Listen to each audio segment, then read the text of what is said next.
kami ng doctor's appointment ni Papa. Kasi mayroon siyang doctor's appointment today. Kas! Bye-bye! Alis na kami. Gabayan ni Lord na sana ay safe in any accident sa road. Dito na ako sa medical office ni Dr. Tucker, yung sa cardiovascular ng asawa. Don't forget to subscribe my channel.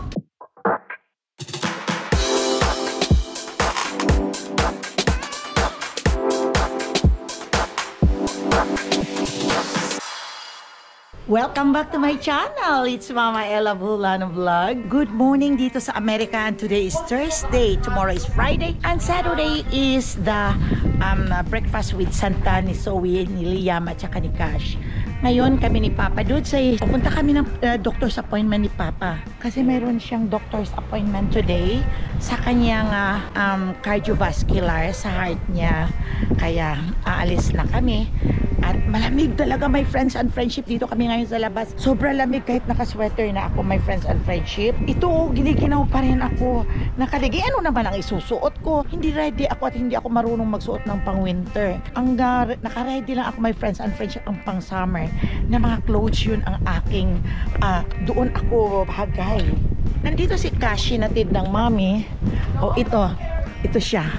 Kas! Bye-bye! Okay. Oh, say hi. Hi. Hi, my friends and friendship. Hi. Hello. Limpihan ko ron. Hi. Bye-bye. Bye-bye, mama. Bye-bye, mama. Okay, alis muna kami, my friends and friendship. Okay, papasok na kami at si Kas eh. Oy. Naglalakad na si Cash. 1 year old na siya, my friends and friendship. Bye-bye. Bye-bye! Lamig ang ginaw talaga, my friends.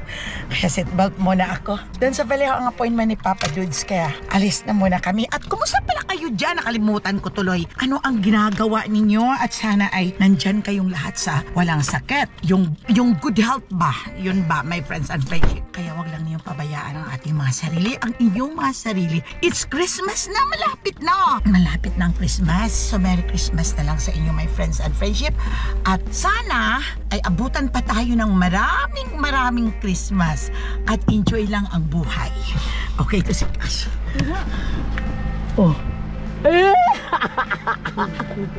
Loko talaga yung apo ko yan. Sige, at alis na muna kami.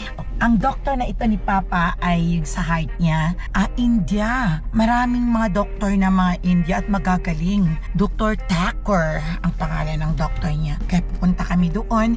Ito ang first visit niya sa clinic ni Dr. Tucker magmula nung lumabas siya sa hospital. Kasi dito, my friends and friendship, tuwing ma-admit ang isang pasyente sa hospital ay kailangan after na lumabas ng hospital may order yan na to visit the regular doctor. Ang primary doctor, which is yun ang mahawak lahat ng record at siya lahat ang yung nag-prescribe ng mga medicine at hindi nag-prescribe, kundi lahat naman sila nag-prescribe. Tapos, yun, nakamit na si Papa sa kanyang primary doctor at ang susunod ay ngayong araw kay Dr. Tucker at ang susunod ay sa pulmonary doctor, cardiovascular ngayon, Dad, no? At kay Dr. Lou is a pulmonary. Ayan na si Big Brother. Ayan na si Jarrell nag-jogging. Ayun, at yun. Tapos, after that, wala na tayong ibang appointment. At ay, sa ano pa, may appointment ka pa by December kay Dr. Salvert, yung sa prostate, right? January pa yun. At mayroon pa kami mga appointment sa kuko, my friends and friendship. Nagkukuros ako dahil aalis na kami. Gabayan ni Lord na sana ay safe in any accident sa road. Di may iwasan, pero sana ay gabayan kami ng Panginoong Diyos. Kaya sa January din ay may appointment, ay itong December yata, may appointment sa kuko. Sila, kasi pag diabetic ka, sila ang nagpuputol ng kuko. sila ang hindi nagpapamanicure, kaya ako my friends and friendship nasa borderline ako ng diabetic, may maintenance ako ng metformin. Matagal na akong gumagamit nun, pero naging normal naman lahat ang aking A1C, lahat ang aking kaya lang nag-iingat ako talaga. Kaya kahit ang pagpapamanicure, hindi ako nagpamanicure, ako lang mismo ang naglilinis ng kuko. Kaya ang aking podiatry, yung podiatry, yun ang nagpuputol ng mga kuko. Sa paa lang yun, hindi sa kamay. Sa paa lang. Ayun, ayan. Maganda so far ang panahon, my friends and friendship. Pero sobrang lamig naman. Pero talagang ganun. At alam niyo, my friends and friendship, malapit dito sa lugar namin, hindi na malayo ang aking puntahang grocery. Mayroong malapit na mag-o-open itong isang grocery na itinayo din dito, malapit din sa amin. Ayan. Yan, malapit na may mga Starbucks na dyan. Kaya mostly na kasi dito ay puro mga bahay. Kaya nilagyan nila dito ng grocery. May grocery doon banda sa may unahan, yung Safeway. At may mga Costco. Pero ito ang pinakamalapit. Siguradong dayuhin ito ng mga tao dito. Yung mga sa bahay. Malapit kasi sa mga bahay-bahay ang itong grocery. Sprout yata ito eh. At malapit lang kami din dito sa gas station. Ito yung gas station. Yung lugar namin is San Marco. Sa San Marco kami. At doon naman sa kabilang dulo na yun, doon naman ay ang Solano County. Dito kami is Contra Costa. Contra Costa ba tayo na? Contra Costa County kami. Sila naman doon sa tawid ng ilog na yun ay Solano County yun. Nandoon ang Bacabville, nandoon na ang Fairfield, ang Vallejo, at doon ang papuntang mga Sacramento City. Yun, my friends and friendship, pinapakita ko lang sa inyo, maganda ang panahon namin dahil nung isang gabi umulan ng malakas na malakas. Ito, di ba? Maraming mga houses na rito, my friends and friendship. Ayan, dito sa lugar namin. Ito, wala noon. Ayan ang bay. Doon ang bay, doon sa kabila, nandun ang sinasabi kong Fairfield, Bacabville, doon na lahat. Doon, maganda ang lugar namin dito. Kaya lang medyo tutawid pa kami ng tulay pagtawid ng Vallejo. At nandoon lahat ang aming appointment sa Vallejo. Dahil 28 years kaming tumira ng Vallejo. Lahat ng mga anak ko except kay Chanel ay nandoon sa Vallejo. Yun, doon sila nakatira. Okay? So, mamaya na lang, my friends and friendship. At hindi pa nga ako nakapagkulay. Kailangan makapagkulay ako ng buhok ngayong araw na to or tomorrow. Dahil sa Saturday is pupunta ko sa party nila sa school. Okay.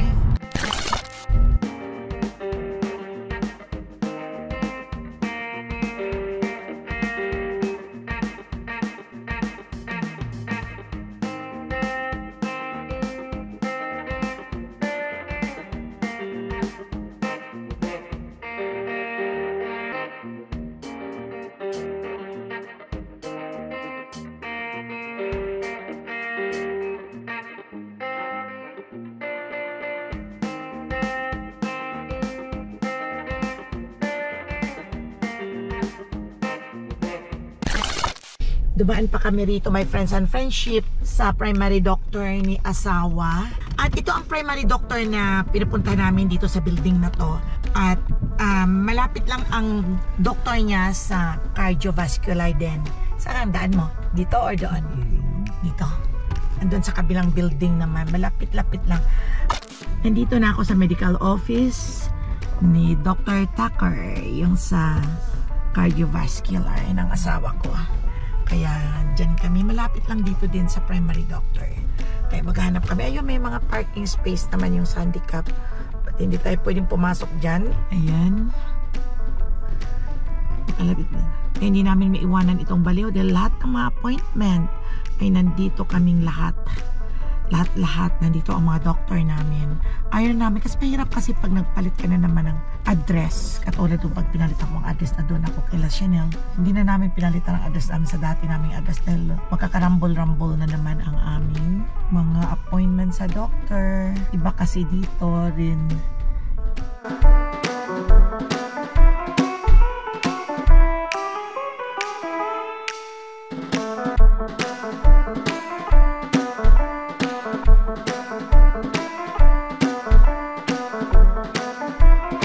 Minutes later. Ay nako, my friends and friendship, uuwi na kami sa Bay Point. Tapos ang appointment ni Papa Dudes. Kaya mayroong suggestion, my friends and friendship, ang doctor. Kaya lalagyan siya ng para yung nagmo-monitor sa kanyang heart rate. Yung patch. Ang patch I like this, my friends and friendship. Yung sensor, yung may sensor, yung patch. Kakabit sa kanya yun, no? Sa loob ng 14 days at observan siya. Pag medyo hindi okay, malamang nakakapitan na siya ng pacemaker. Pero kung okay, so yun ay tinatawag nilang cardiac telemetry patch. Yun ang tawag doon sa patch. Nilalagay dito sa may malapit sa puso niya. Dito sa may parang patch lang, parang ano ba tawag nito? Plaster na may machine. Nilalagay dito sa ilalim ng kanyang dede. 14 days na minomonitor ng doctor. Pag nagda-down ang kanyang pulse rate, inobserbahan yun kung ilan. Pag hindi okay, pag hindi normal, ay aalisin na yon at papalitan ng pacemaker. Yun, my friends and friendship, ang bago kong update sa inyo. Kaya pinapa-approve pa sa insurance. Kaya siguradong approve naman yun ng insurance. Ganun kami, my friends and friendship, dito. Wala ka naman kami masyadong problema sa mga medication namin.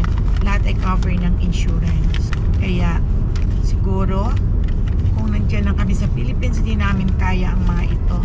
Alam naman ninyo, pag dating sa atin, lahat ay puro mahal. Kaya ito kung bakit natali na kami rito, na nandito na kami talaga sa Amerika. Hindi namin na mag-retire sa Philippines dahil may bahay kami dyan sa aming lugar. At 3 years pa lang na natapos ang house namin. Magpo 4 years. Dapat ay doon kami for retirement, pero hindi na ubra. Hindi na pwede, my friends and friendship, dahil sa sitwasyon ni Asa, ni Papa Diyos. Kung may pagkakataon pa, my friends and friendship, na makapagbakasyon na, kung pwede lang, ay talagang magbabakasyon kaming dalawa. Pero ang tanong, paano? Okay, oo, sabi ng doktor, okay. Let's see, na may dialysis siyang 3 times. Might be na kung gusto kong umuwi, naming dalawa, dahil nagyayaya talaga siya, ay kukuha na lang ako ng nurse na magti-take care sa kanya doon na magda-dialysis. Pero iti-train ko rin siya. I-train ko lang siya para siya magda-dialysis kung every time na may pupuntahan ako. Yun lang. Siyempre magsusweldo naman ako sa 3 weeks, within 3 weeks na may magti-take care na nurse. Okay, yun lang siguro ang best remedy, dahil according to the doctor, okay naman siya pag ibiyahe pag may, kaya iayusin muna siya ngayon. Ang pinoproblema ko lang, one thing is just only the dialysis. Wala namang problema sa mga solution, sa mga gamot ipapadala. Mini-mail naman doon, pinapapackage ng Baxter, kung saan kinukuha ang mga solution na ginagamit sa pagda-dialysis. 3 months ahead of time ay ino-order ko lang, like before, nung magpakasyon kami. Pagdating ko na, nandoon na yon. Kaya pinoproblema ko lang ay kung nandoon na, hindi na ako makakaalis ng bahay. Kung 3 times a day na nagda-dialysis, sabi ko kay Papa Dudes, huwag na lang tayong umuwi. Kung umuwi lang naman tayo na magda-dialysis lang doon. So dito na lang tayo sa Amerika at dito na lang tayo magda-dialysis. Kaya may nag-advise naman sa akin na isang nurse na nangyari din daw yun sa kanilang mommy. Nung umuwi, kumuha na lang sila ng nurse na sinisweldohan nila habang nandoon sila kung ilang visit. Yun na lang siguro ang gagawin ko, dahil gusto kong umuwi talaga nitong Papa Dudes ko. Kaya abangan na lang ninyo kung ano ang mangyayari. Basta nakafocus pa ako ngayon sa ino-order nilang cardiovascular patch na ino-order, pinapa-approve muna at bago i-order. Ikakabit within 14 days, yun. Yun ang update ko sa inyo, my friends and friendship, sa kay Papa Dudes. Kailangan naman kung i-update ko kayo, dahil alam naman nating lahat at ninyong lahat na kalalabas lang ang asawa ko sa hospital. Okay? So, pauwi na kami. Ito na ang aming way, pauwi na kami sa Bay Point. Nag-aantay doon, my friends and friendship, si Cash. At sigurado akong hindi yun matutulog kung wala pa si Mama Ella. Okay, bye-bye.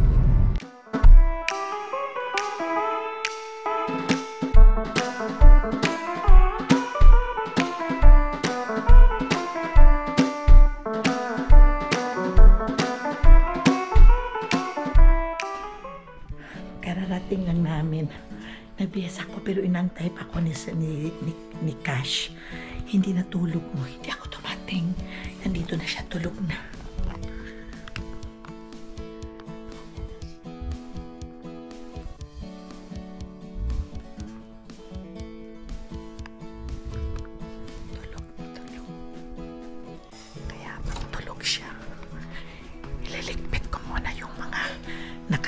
Na mga ugasan.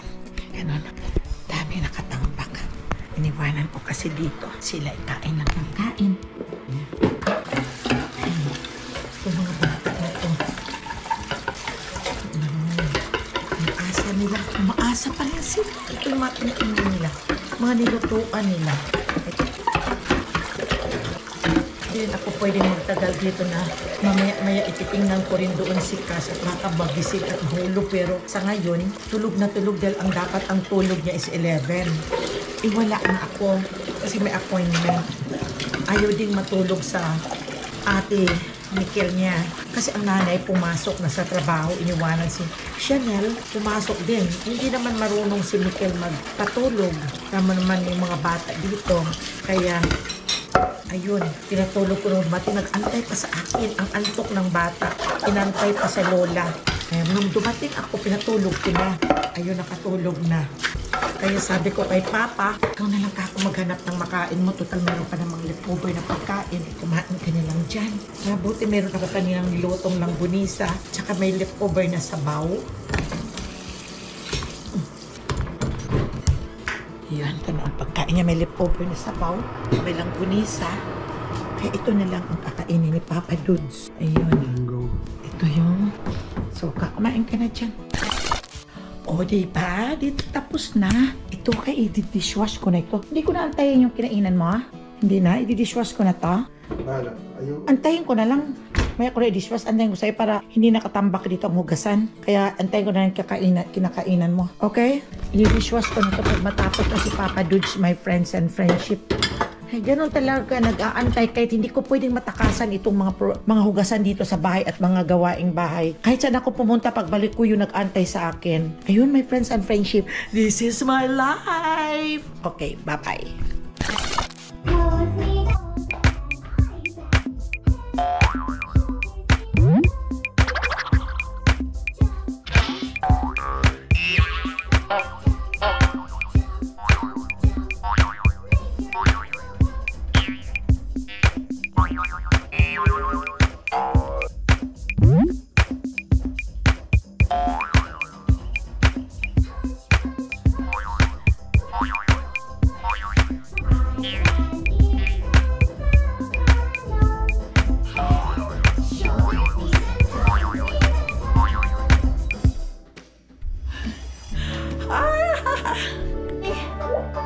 Say hi! Hi!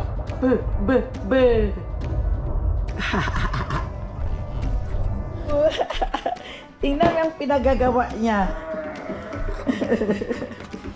Oh, what is that? Oh, thank you! Oh, where are you going? Oh, be careful. Come here. Bring it here. Tingnan mo, ang dami yung laruan, pero yung laruan niya yung box ng Kleenex. At saka yung isa may laman pero kaya niya. Oh, yeah, what is that? What's that? Oh, what's that? Ha? Ha? Halika dito. Nagugutom na ako, my friends and friendship. Di pa ako nakapagkain pero tinatabla kumain. Ayun ko na nag-toast ako ng bread, may butter. Subuksan ko to para kain itong corn. Sweet corn ito, my friends and friendship. Nabili ko siya sa Costco. Kailangan kainin ko.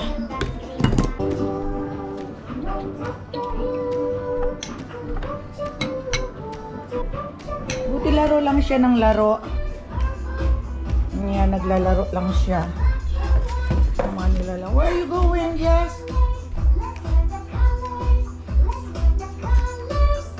Bukas dito din siya. Pero next week, kada Friday lang. Oh, bakit? Si ate? Hold on. Ito, dumating na yung aming Zoe. Oh, come on. Oh, tuwang-tuwa naman itong bulinggit. Let's go to ate. Let's go in the room. Let's go inside the room. Ate, we're gonna take off the shoes. Look. Okay, help. You wanna help, ate? Say hi to my friends and friendship, ate. Hi. Sinundo ng lolo niya. Kaya okay.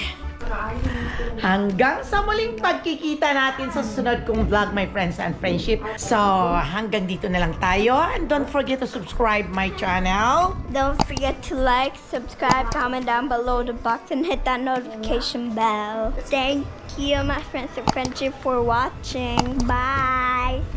Okay, bye!